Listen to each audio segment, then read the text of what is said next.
네, 안녕하세요. 케이부자입니다. 시청하시는 구독하기, 좋아요, 알람 설정, 멤버십까지 부탁을 드리겠습니다.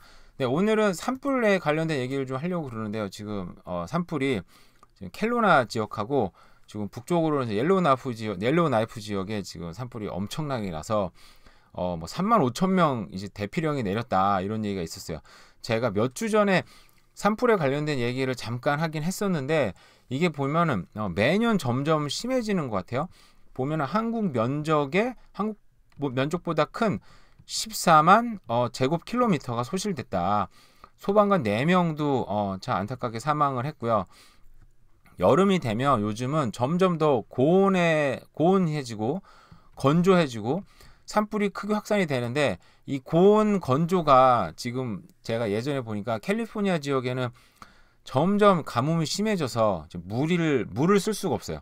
그리고 거기는 이제 호수에다가 이 검은 공들을 띄워놔가지고 햇볕에 이제 그 물이 증발되잖아요. 그걸 이제 막더라고요. 보니까 그 호수를 쓸 수가 없죠. 그 물에 관련된 그런 것들은. 근데 이 BC주도 이게 지금 매년 점점 심해지다 보니까 제가 예전에 캘거리 살 때도 BC주에 불이 나면 그 연기가 다 알부타주로 넘어와가지고 매년 힘들었어요. 그래서 저는 이제 널싱홈 같은 데 일하다 보니까 그 이제 시설에도 공기청정기 옛날에 없었었어요. 근데 그걸 점점 설치하기 시작을 했고 그런 게 이제 헬스 바디에서도 원하기 시작을 했죠.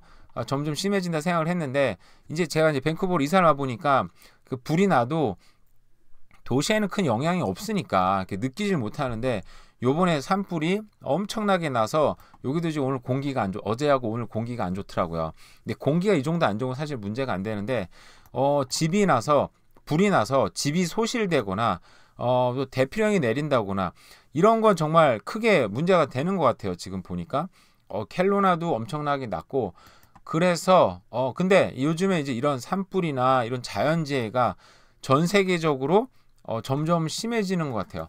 보면은 또 미국에서는 미국 서남부 지역에는 1년치의 비가 절반 하루 만에 내려서 사막에 홍수가 났다 이런 얘기가 났어요.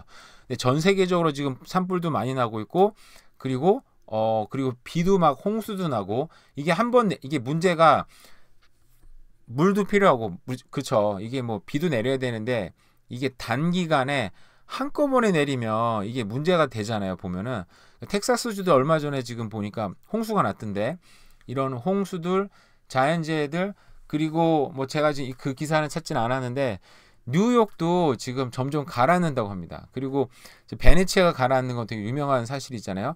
몰도바도 그렇고 이런 자연재해가 점점 많아지는데 이런 산불이 요즘 비시즌은 굉장히 좀 뭐라 표현해야 되나 굉장히 드라이해지다 보니까 요즘 드는 생각이 예를 들어서 여기 뭐 어느 지역은 뭐 야경하게 나오나요 주소가 이게 집이 있는데 예를 들어서 숲하고 이렇게 접해 있는 집들이 있잖아요. 그리고 숲이 있으면 이렇게 있는 집들 그러니까 이게 어떻게 보면 숲세권이라고 할 수 있어요. 저도 개인적으로 숲세권이라고 생각하는 곳에 살고 있어요. 옆에 공원이 있어서 참 좋아하는데 개인적으로는 근데 요즘에는 집이 그러니까 숲하고 너무 가깝다 보니까 좀 그런 걱정이 들어요. 산불이 나면 어떡하지? 물론 이런 켈로나 지역하고 뭐 우리가 살고 있는 도심지랑은 이제 뭐가 다르겠어요, 그죠? 소방서가 이제 가까이 있죠. 소방서가 가까이 있다 보니까 불이 나면 아무리 접근이 빠른 진압이 될 수 있으니까 뭐 집이 타는 염려까지는 안 해도 될 것 같긴 하지만 그럼에도 불구하고 상대적으로 이렇게 제가 사는 집도 이렇게 숲이 있으면 바로 되게 가까워요. 그래서 이게 보니까 불 나는 거 보니까 저는 집까지 불타기 쉽지 않지 않나 근데 강풍이 부니까 그 홍역 소위 말하는 불씨가 집으로 그냥 뭐 직격탄을 날리더라고요 보니까 그래서 정말 너무 쉽지 않다. 불이 나면 정말 큰일 나겠다라는 생각이 들어서 결국은 이렇게 도심지에 결국은 그런 외곽의 작은 타운에 살면 화재 위험도 요즘에 있구나 그런 생각이 들어요. 그래서 역시 도심지에 좀 살아야 되겠다 나이 먹어서도 그러니까 도심지면서도 좀 뒷마당에 있는 그런 데 살고 싶다는 생각이 들긴 하지만 어쨌든 이런 숲세권의 문제 또 작은 타운의 문제가 요즘에는 그 뭐 좀 드라이해지고 이러다 보니까 산불 위험에도 노출되고 있다라는 생각이 좀 들긴 하고요. 건설 경기가 불황이라는데 왜 갑자기 건설 경기가 갑자기 불황이 올까요? 아 진짜 뭐 굉장히 잘 됐었는데 그게 뭐 결국은 고급 물가가 급등하다 보니까 건축물 착공이 이제 급감을 하는 거죠. 이 디벨로퍼들도 뭐 몇 번 얘기했지만 돈을 빌려야 되는 거잖아요. 근데 이게 돈을 빌려서 집을 졌을 때 여기서 이제 수익을 내기가 생각보다는 쉽지 않아진 거죠. 그러니까 저걸 감수하면서도 집 짓는 회사들이 많지 않다. 그러니까 그 밴쿠버에서도 지금 프로젝트들이 멈추는 게 많이 있더라고요. 보니까.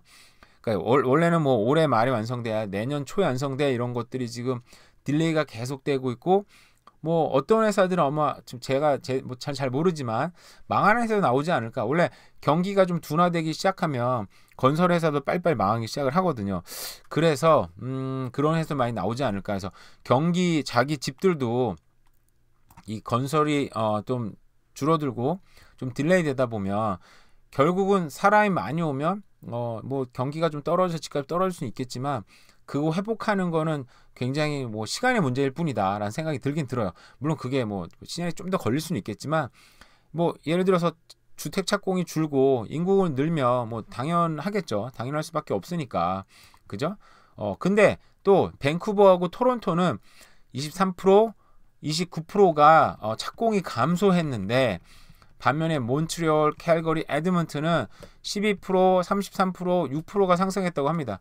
그러니까 여기는 지금 사람이 너무 몰리다 보니까 특히 이제 알버타 주인 캘거리나 에드먼튼은 사람이 많이 몰리다 보니까 건설도 늘어나고 있다. 근데 에드먼턴이나 캘거리는 밴쿠버 지역이랑 또 다른 게 뭐냐면 도시가 편편하고 넓다 보니까 늘 도심이 점점 넓어져요. 그러니까 밴쿠버는 산이고 바다고 호수고 국경하고 막혀 있는데 그런 다른 부분이 있기는 있죠. 그래서 예전에는 캘거리 집값 오르기 참 쉽지 않겠다 그랬는데 제가 며칠 전에 찍은 영상에 보니까 캘거리가 전고점을 다 뚫고 올라가서 지금 정말 찬란하게 화려하게 지금 날아오르고 있는데 또 언제 지속될지는 모르지만 어쨌든 이게 당분간 지속은 되겠죠. 왜냐면 사람이 계속 들어오고 있으니까. 자, 다음 뉴스인데요. 지금 단기 임대가 좀 늘어나니까 집 구하기가 더 힘들어졌다. 저도 지금 에어비앤비를 하고 싶다는 생각을 하는데 저 스트라타가 지금 여기 반대를 하고 있어요. 제가 지금 투자한 콘도 같은 경우는 언젠간 스트라타도 오케이 하지 않을까 생각을 하긴 하는데 지금 거기 오너들이 좀 많이 살면서 반대하고 있는 것 같아요. 그래서 개인적으로는 좀 열어줬으면 좋겠다 생각을 하는데 근데 임대 수익이 렌트 수익보다 훨씬 높습니다. 보면 월에 요건 물론 이제 밴쿠버에 있고 싱글하우스예요. 뭐 거의 2만 달러를 벌었다고 합니다. 2만 달러씩 12월 달 벌면은 거의 2억 4천이죠. 2억 4천 정도 온 거잖아요. 방 하나 집 사가지고 저렇게 굴리면 뭐 한 10년 돌리면 그냥 집값이 나오는 수준인 거예요. 싱글하우스를 샀다 그래도 너무 어마어마한데 그러니까 결국은 이렇게 단기 월세를 늘어나는 이유가 수요가 그만큼 많고 오는 사람도 많고 그러니까 저게 꼭 여행하는 사람들뿐만 아니라 잠깐 와가지고 이제 집을 구해야 되는데 중간에 좀 시간이 뜰 때가 있잖아요. 뭐 나는 7월 달부터 렌트를 했는데 급하게 좀 6월 달 중순에 들어가서 2주 정도 살아야 되는데 뭐 호텔도 없고 그럴 때는 뭐 에어비앤비를 잠깐 뭐 방 하나라도 해야지 이런다 보니까 굉장히 많이 늘어나지 않나. 그래서 이게 이제 사람들이 집을 렌트를 안 주고 에어비앤비 많이 돌리다 보니까 렌트가 없어지고 비싸질 수밖에 없다라고 얘기를 하고 있죠. 근데 뭐 근본적으로는 이게 에어비앤비 탓이 아니라 뭐 집이 많이 없는 문제겠죠. 그리고 집을 많이 지을 수 있게 도와줘야 되고 그러니까 결국은 이 주택 착공이 힘들어지는 것도 금리가 올라가고 물가 급등하고 여러 가지 이유가 있는데 뭐 이런 것들도 이제 좀 더 뭐라고 표현해 이런 건 어쩔 수 없는 건데 뭐 지자체에서도 보면은 뭐 그런 절차나 이런 걸 감소시켜 줘가지고 빨리빨리 지을 수 있게 해줘야 되겠죠. 그리고 제가 볼 때 용도 변경도 좀 해줘야 되지 않나. 뭐 집 지을 수 없는 곳에 그런 용도 변경하는 거 이제 조닝을 바꾸는 것도 그 예를 들어 싱글하우스 존이 이제 내년부터는 폴플렉스 지을 수 있는데 거기에도 이제 뭐 로우라이즈 콘도라든지 그런 거 지을 수 있게 많이 지원해줘야 될 것 같아요. 특히나 역세권 같은 경우는.